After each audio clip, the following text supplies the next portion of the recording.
Welcome to Building Bridges, the program that supports the women and men of the New York City Police Department. I'm your host, Joe Crocitto.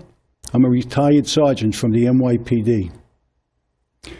I am honored and privileged today to have as my guest a highly respected and loved priest from the Archdiocese of Brooklyn, Monsignor David Cassato. Monsignor, welcome to the program. Thank you so much. Joe, it's a pleasure to be here with you to talk a little bit about building bridges. Yeah. I love the title of the show, You Building like it? Bridges, yeah. The Monsignor is also the pastor of St. Athanasius Church in Bensonhurst. And in addition to being pastor there, he's also the administrator at St. Dominic's. And he is also a chaplain of the New York City Police Department, and he holds the rank of Deputy Chief Chaplain. Monsignor, can you tell us a little bit about what you do as chaplain in the department? Well, there's a whole lot of things. You know, what you said, St. Athanasius, St. Dominic's, police chaplain. You have to be a juggler. You have to be able to keep all the balls in the air and try to keep everything moving and keep everything focused. One of the greatest privileges, I always say this, the greatest privilege in my life is to be a police chaplain for the city. I've been police chaplain for the last 18 years. I became a chaplain in June of 2001. And I got to tell you, it was a very quiet time. And the chaplains were, respected, highly respected by the department. But then what happened, 9/11 happened, and all of a sudden the chaplains came from here to there. And we were in the middle of everything that happened from 9/11 on. And I can tell you, 9/11 was probably one of the most defining moments for the chaplains unit. I attended and I was present at 23 of the funerals, every one of them, and I actually was the main celebrant and preached at 3 of them and was very much involved with the families in those days. And it's very important because up to this very day, many of those families still call me, and they ask me, could you come and do our weddings? Can you come and baptize the children in the family? Can you come and be part of our family celebrations? And in those 18 years, I've been privileged to meet those families and many other families that have lost members of their family in the line of duty. My greatest honor, my greatest privilege is to be a police chaplain. And I must tell you, the police are a tremendous support for me and for my priesthood. And I am very much thankful to God for the privilege to be a police chaplain in the greatest city in the world, with the greatest department in the world. You know, you find time to do that job. It's a lot of work for you, and I don't know how you do it. You run back and forth from St. Athanasius to St. Dominic's on Sundays doing masses, and then I remember you telling me that Monsignor Jamie called you one day. You had to go all the way to Williamsburg and do a mass there? Sure, he was short-handed, so you wind up running all over the place trying to fill in and help out and do what's most important, bring the message of God to people's lives. What do you find, before I go any further, I've got to bring to the attention of our viewers something new that's on this program. And it's over Monsignor Cassato's left shoulder. It's a picture of St. Michael. St. Michael is the patron saint of police officers. And I'm going to read to you what that picture is all about. It's a reproduction of an oil painting by John Petrie, and it's entitled Restrictions. It symbolizes in form the current problems of police officers being held back in so many ways by the restrictions society has placed on them. The symbol of justice, St. Michael, on a white-winged stallion, is reaching for his dream. He's looking up into the sky. The image of himself free, allowing justice to reign. His sword, historically, is a symbol of quick and incisive authority. It lays broken on the ground and out of reach. The sunset in the background emphasizes the day is nearly over, that the time left for justice to free itself is running out.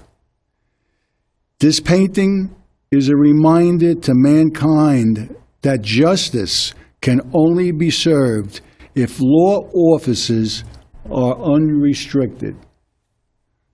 Unbelievable. Powerful. It's very powerful, that painting. We used to have it on display at the police academy when it was on 20th Street, and a copy of that was given to me for my birthday. I think it was around 1979, and I have it over my bed. It's a beautiful painting, and it's not cheap. It's very expensive, that painting these days, to get it. Isn't it interesting, Joe? Do you remember years ago when we were kids? I mean, Joe and I happen to be the same age. We're not going to reveal that here. But when we were kids, at the end of Mass, the priest would come off the altar, kneel down, and he'd say the prayers to St. Michael the Archangel, defend us in battle, be our protection. And it's amazing. The patron saint, the police department, St. Michael the Archangel, defend us, be with us, guide us, inspire us, and watch over us. I'm surprised they don't do that any longer. There is a church in Philadelphia that has the Miraculous Medal Novena Mass every day. And at the end of that Mass, the priest comes down and says the prayer to St. Michael the Archangel. I got to be honest with you. At St. Dominic, there was a tradition when I went into the church, when I became the pastor, and they say that prayer to St. Michael every day at the end of Mass. They do it in English and in Italian. That's great. That's great. That really is. I'd like to get a little bit into stress. We can't go into detail because that's a big subject for police officers, the stress that they're under. Have any officers that you come in contact with discuss with you the stress that they're under? Well, I think stress is part of everyone's life. And police officers have a tremendous amount of more stress because of the job. They're constantly out there and trying to protect us. And oftentimes that brings out a lot of stress because, as we see, the world is changing rapidly. And a lot of things are happening that are not so easy to deal with. And the police officers are constantly dealing with that. Not only do they have that, they have their own family life. They have their own personal lives, and stress is a very, very strong effect on all of our lives. You know, especially the officers that might have health problems as a result of 9/11. They're under tremendous stress. They're very concerned if they're going to survive. They go to, I think it's Mount Sinai as a program, and it's tough on them and their families. And sometimes these officers, they're no different than society. They go out and they buy homes and they have a high mortgage, so what do? They take a second job. Right. That's why today you find that many of the families, the mother and father have jobs. When we were growing up, most of the time our mothers were home. Yeah, now absolutely. everybody is out working, and it's really a big stress factor. Very much so. Paying the bills, the holidays are coming. We want to buy the best. We want to do the things for the kids. All these things bring stress to our lives. Absolutely. And today, police officers, they're under more stress than they've ever been. I remember when I came on the job in 1968. There was stress. We had issues with militant organizations that were coming after us. Such as the Black Panthers and the FALN. But the stress of today, it's totally different. When I was on patrol in the 2-4, I'll never forget, one morning, about 3 in the morning, I was in the station house, and we're out to meal, and I said to my partner, I'll be right back. I'm going to go to the bodega on 101st Street and Manhattan Avenue. I want to get something. I get there, I get out of the car, it's the summer, it's about 3 o'clock in the morning, and there's about 5 guys in front of the bodega seated around a table. They're playing dominoes, and I know what they're doing, they're gambling. Yeah. So, well, what's the big deal? So we overlooked it,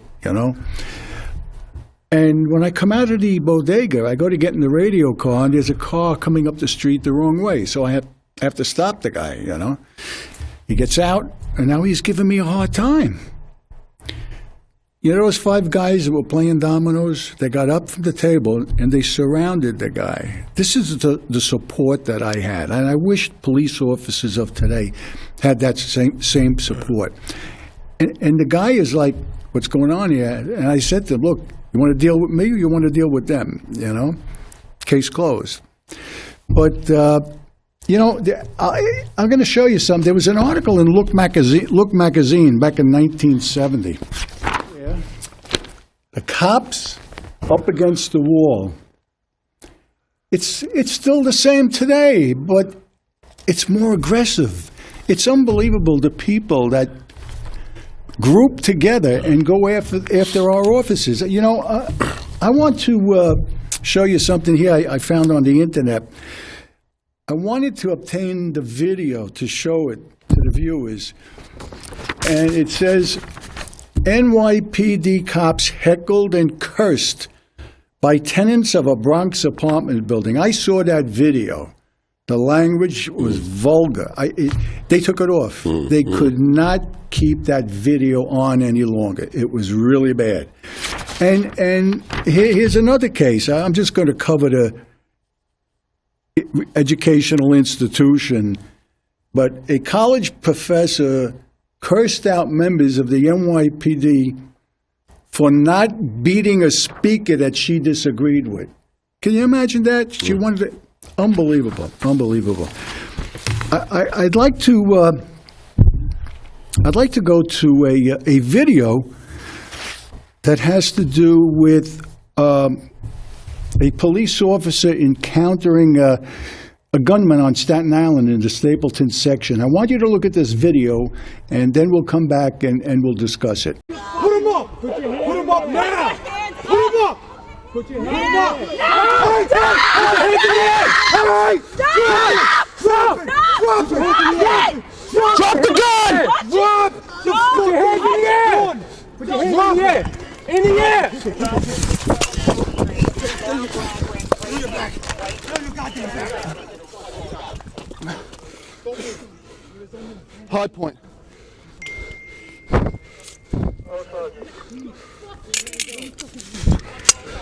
Loaded. Okay, so did you see how this officer put himself in danger? There was a gentleman on the floor, and to the gentleman's right, there was a firearm, a gun. And he kept moving as if he was going to go for the gun. And the officer is out there. He put himself in harm's way. And he's out there with his gun, and he's telling this person, don't go for it. Don't. And even the crowd was, saying, don't go for it. And fortunately, the officer did not have to use his weapon.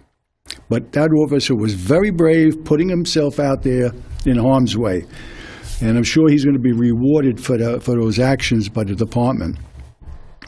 There's another video we're going to go to now. I want you to look at it. It has to deal with the police officer down the subway fighting off an aggressive group of homeless men.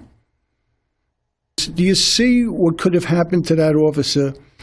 He took out his baton to fight these people. And this group could have overpowered him, and they could have thrown him on the tracks. He wasn't that far from the tracks. And as a matter of fact, I think one of the individuals fell on the tracks, and that could have been the officer. And the public doesn't see things like this on commercial TV. And we have to show this here. I want the public to see what police officers are up against today. You don't know how difficult their job is. When they come to work, they don't know if they're going to make it home after their tour of duty. So we want to stress what these officers go through with this program. And we'd like to invite the community. If they want to come on this program, please contact us. Call Community TV, and they'll contact me. And we have an email address, buildingbridges911@gmail.com, and feel free to contact us. But when I was on the job, when I was a sergeant in health services, I ran the clinic on Staten Island. The clinic is where the police officers go when they're ill. One day out of the week, we had a department psychologist there. Oh, sure. I don't know if they do that anymore. I don't know either, but I think it's very important, how you just mentioned, the need to talk to people, the need, a psychologist, the need to talk to a chaplain. Yes. That's why we're here, to be able to talk and to find some sort of faith base even. I really believe that our faith helps us tremendously in moments of stress. To rely on your faith, to rely on belief to help you go through stress. We all live with stress. And it's interesting, a couple of things that you brought up. The life of a priest, police officer, very similar. Yes. And today, in today's world, respect is lacking for priests as well at times for police officers. Yes. And one of the most fundamental things in life is to show respect for each other. That, I think, is the key to coming to a realization that each of us is a child of God. Each of us has a dignity. Each of us has a gift. Absolutely. And I know when I was running the clinic, there were a lot of police officers that would come to me. I guess they just saw something in me. They felt comfortable. We would talk. And I would tell them it's in strict confidence. So, we'd sit down, we'd speak.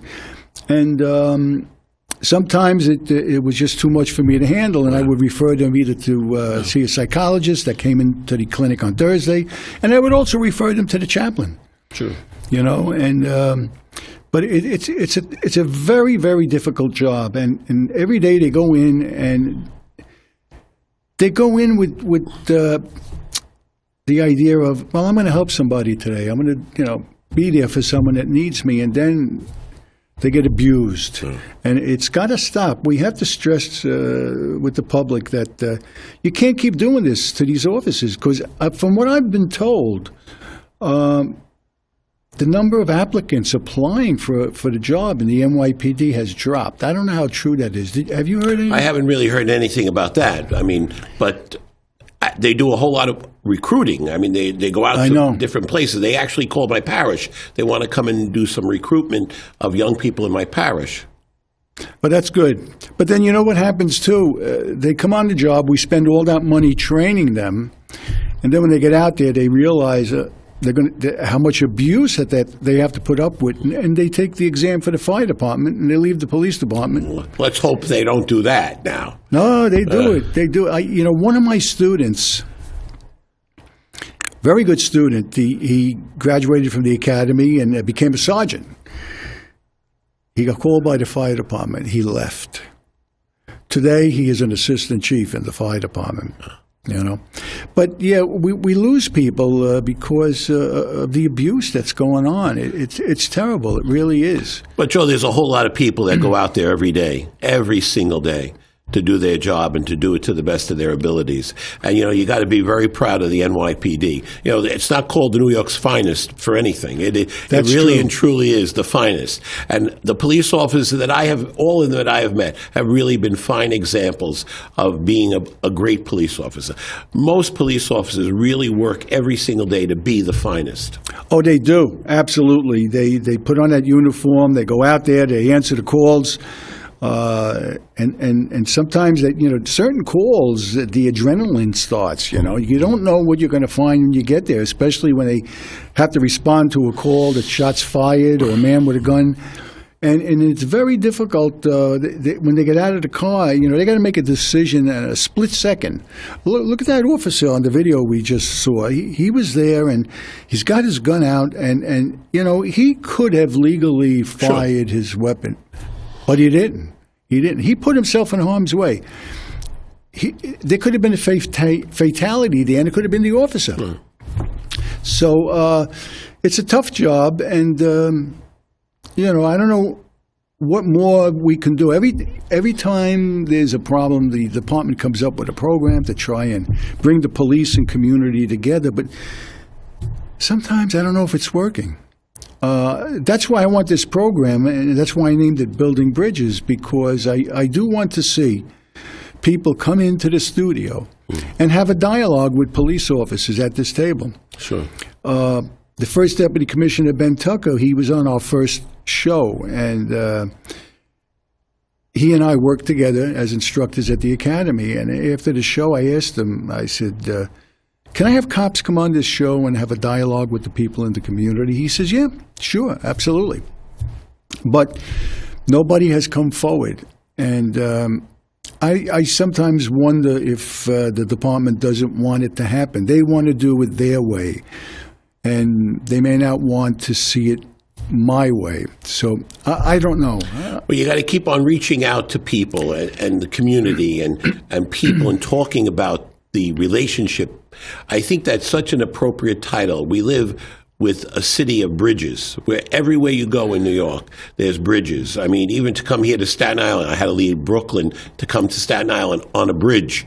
And, the bridges are very symbolic. The Pope is called Pontiff because it's a bridge builder. The idea of building bridges among people, and that's the best thing we can do, is to continue to reach out to people and to continue to build a bridge. Well, New York City police officers try day in and day out, but as much as they try, it's like they're not getting anywhere. They keep getting attacked. Look at what happened, I think it was this past summer, buckets of water. Yeah. Look at what happened this past Halloween. Eggs. There was a sergeant's car in the Brooklyn precinct, and the sergeant went on a call with his driver. He comes out, there's eggs all over the car, garbage all over the car, empty boxes all over the car. You see that, you say, nobody appreciates what I do here. No matter what police officers do, they're not appreciated at all. Like I said, I don't know what more the department or police officers can do to be liked. A couple of things. Did you see on Blue Bloods the other night? They actually had that incident on Blue Bloods. Oh, they did? Yes, and the water, the buckets of water, and the commissioner's son threw the bucket of water back at the, and he got a command discipline by his father. It was interesting. It was interesting to watch that because they picked that one up. And the idea is, I think the key is to get people together to talk. Yes. And get people to meet each other and to see each other as human beings and to understand each other. I believe society on the whole, the majority of people support our police. And it's just a small segment that is attacking us. Well, it's interesting. On Sunday, there was an incident in the back of the church, and I called the police that were in the church to go and try to settle what was going on because there was starting to be a shouting match. And there were a couple of police officers in church that are parishioners. They ran out. When I announced at the end, the whole church applauded in support of the people that went out and took care of things to protect us. And I think that's more and more. Like you said, most people are highly supportive of the great work of the police department. Sunday was just an example. Yes, and out here we have a Blue Mass every year. Mm-hmm. And it's attended by many police officers and their families, but also the public. And that's a good feeling when you go there and you see the people from the community attending the service and supporting the police officers. And there's also a service, I think at the 121 every year in the spring. So there is community support out here. It's just a very small segment of the community that attacks the police for whatever reason. And it's these people that we need to sit down with and talk to. Look at what happened when the officer got shot in the hand.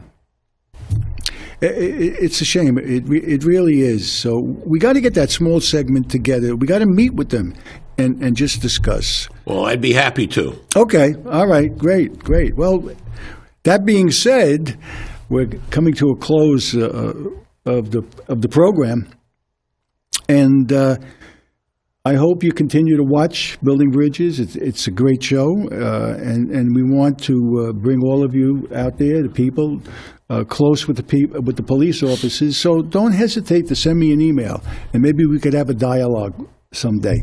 Okay? Thank you for watching. Take care, and God bless. Thank you, St. Monsignor. Michael, pray for us. That's right. St. Michael, pray for us.